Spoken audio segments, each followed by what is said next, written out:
There is a discussion happening that dirt late models are racing way too much and that they're racing year round now. This comes to us over on X. There's a user called Catch Fence Apparel. He made this post. The powers that be in the dirt late model world will never say we try to race too much, but we try to race too much. Interestingly enough, this caught the eye of Michael Rigsby, I think he's the co-owner of Flow Racing. Obviously, is heavily involved in Lucas Oil Late Model Dirt Series and their production, and then also kind of manages the Flow Racing Night in America series, and is obviously I think he might be helps promote out at Vado and things like that. I think he owns a track too.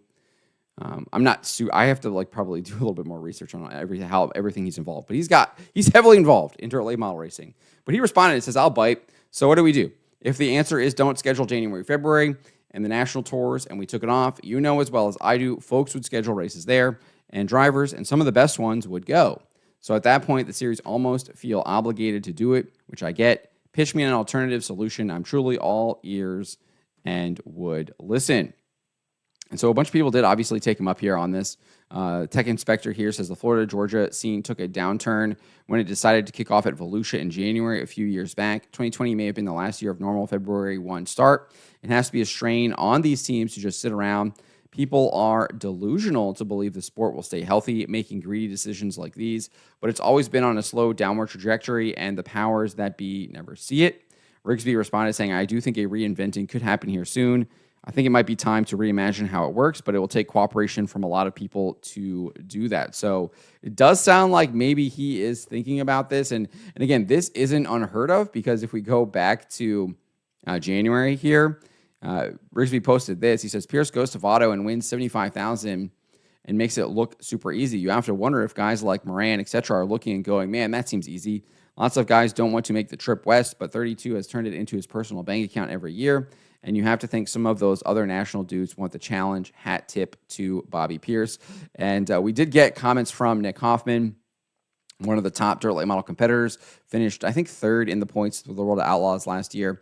And he said you still had national guys there. That's true. There was, I think, Shepard was there. Mike Marlar was there. Garrett Alberson was there. I mean, there was a ton of top guys there. And then even some regional guys that raced out in North Carolina were there and were performing really, really well there.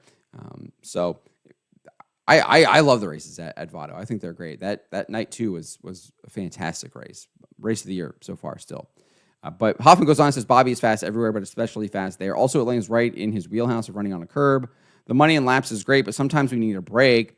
We race year round, which is cool and all, but Chili Bowl is a break for me. So it's not like he's not racing, but he's not racing in a dirt late model, and he's noting how he gets to take a break for a week over at the Chili Bowl, and a lot of the guys do that, right? We've seen that time and again. And it's not just the Chili Bowl. We know Ricky Thornton Jr. raced at the Tulsa Shootout, which takes place the week before. So there's some really interesting discussioning happening here. If we go back, we can look at some more responses here to Michael Rigsby and his replies. We've got Chip Stebbins here. He says, with series races, it's a requirement. We're obviously referring to World of Outlaws and Lucas Oil. And I guess now you can refer to Hunt the Front because they're going to be racing at Needmore during Speed Weeks at the end of this month. But he goes on and says, it is a requirement for the teams running the series. It would be their choice or yours to cover it if a track stepped up and scheduled a show. I think there's I think they race at Screven with the Winter Freeze as well is during that time, and there were a bunch of people that raced there. I think it was like a Southern All-Stars race last year, if memory serves. Can't remember off the top of my head. But Rigsby responded saying, I think that's the point, though.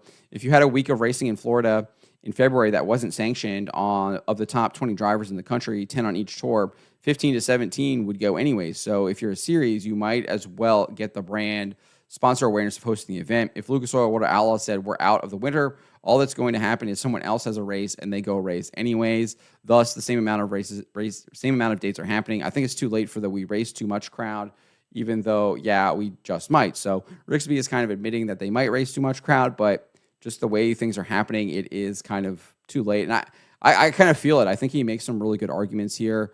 I think we're already kind of seeing some regional things pop up this year, and kind of like in the Northeast and stuff like that, creating regional series there. We're seeing more Southern series pop up. So there's clearly demand for more racing. And if the World of Outlaws, if the Lucas Oil weren't running at Golden Isles, weren't running at Volusia, weren't running at Ocala, etc. Obviously, East Bay is closed now, but in previous years they were obviously running at East Bay. If they weren't running there, you would see other events step up to kind of fill that demand. Because I do think that there is a demand for that. People want to go see these dirt late models. I think the drivers seemingly want to go and race. I mean, we look at Bobby Pierce; he likes racing. Ricky Thornton Jr. is trying to race in everything he possibly can. A lot of these drivers are. I mean, Nick Hoffman is saying that Chili Bowl's a break, but he's still racing, right? So he's still getting in a car and racing at the Chili Bowl. So I'm kind of on the side of Rigsby here, that I don't see that this idea that you race too much is going to really pan out, because you are going to see someone move in. I mean, we're already seeing Hunt the Front join in on all of this stuff, even with Lucas Oil and World of Outlaws still there. They're racing at Needmore now, so we are seeing other series kind of get involved in this. And you do have like the 3-week break after Speed Weeks, from it's like March 21st or something like that. So from like maybe like the end of February to March, there's like a 3-week break where there isn't any national tours. So they do get a break there. Now, obviously, it's not a long break, but it is a 3-week break. So there is that, and I just think it is what it is at this point. I mean, this is where the sport's at right now. I do think if you are going to try and do something, like, someone else is going to go in there and fill it. You'll have someone else be like, okay, if they don't want to do it, we're going to take this opportunity to do it anyways, because you are going to have guys go out there and race. I mean, just look at Votto. Look at all the people that did go out there and race. I think they had around 40 cars every single night out there. And even if they did have the one snow out, they still had 40 cars out there racing. And that's out west. And most of the guys aren't even out there. So I think it's a lot easier to haul to Florida than it is to haul out to New Mexico. So there is going to be spots where that are going to fill this demand.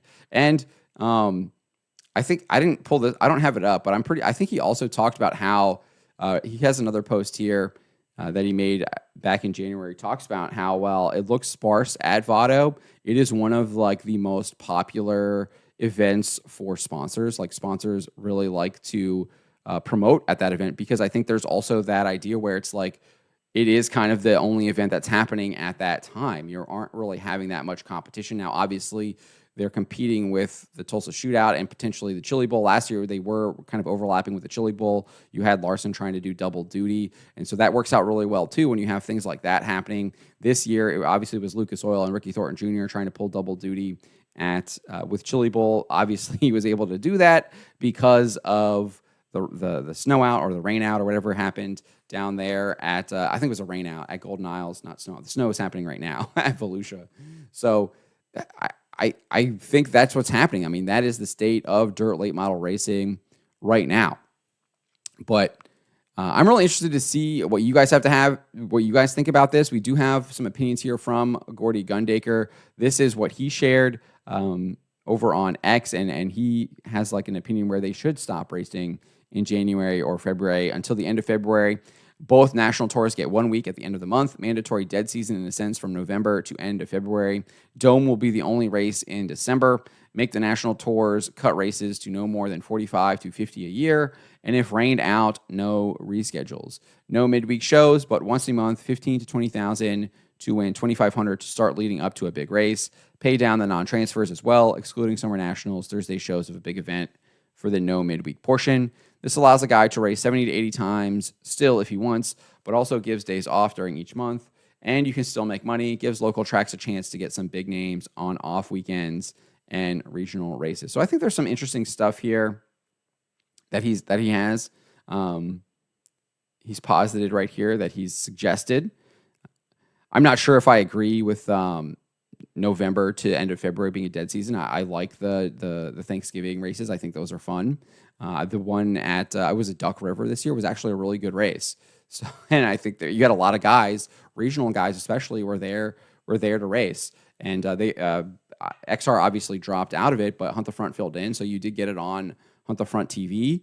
And I don't think it wasn't a Hunt the Front Super Dirt Series race, but the Hunt the Front TV did go in and broadcast it, and it was a great race. It was a fantastic race, actually, a great finish, some really good racing.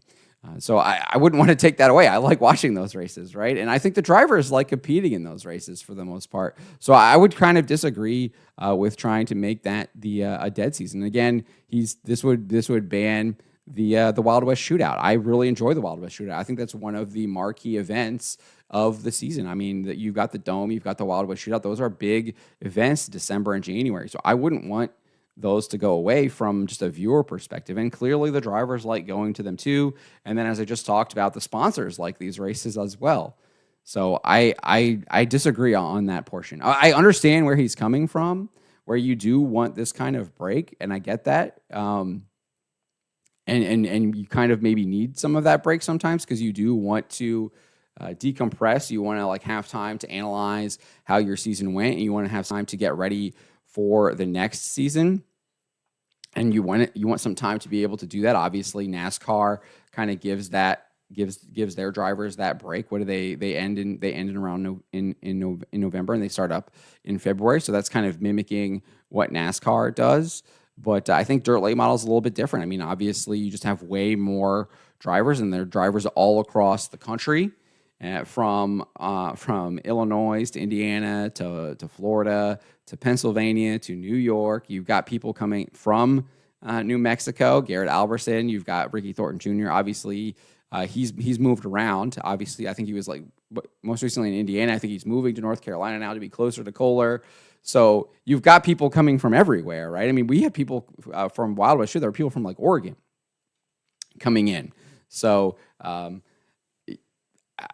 it's hard for me to agree with this. I don't agree with this. I like to see the racing, and I think these drivers want to come see these races, and it gets to put a spotlight on some of these drivers that you might not see all the time, that you're not going to see on the Lucas Oil Tour, you're not going to see on the World Outlaws.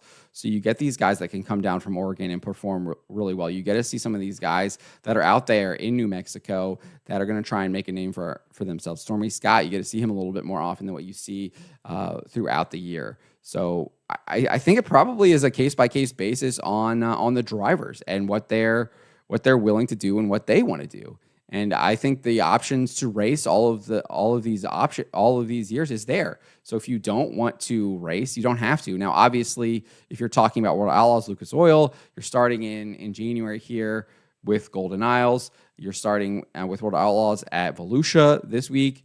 Then obviously, if you're going to try and chase those championship points, you're going to chase that. You are going to have to compete in those. So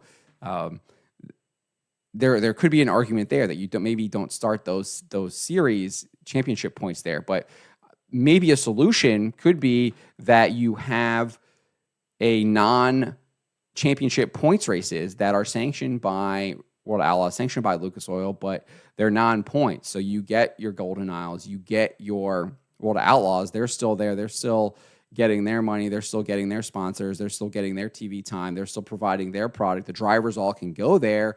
But if you actually want to compete in those series, then you don't actually have to for the championship. You're not missing out on that.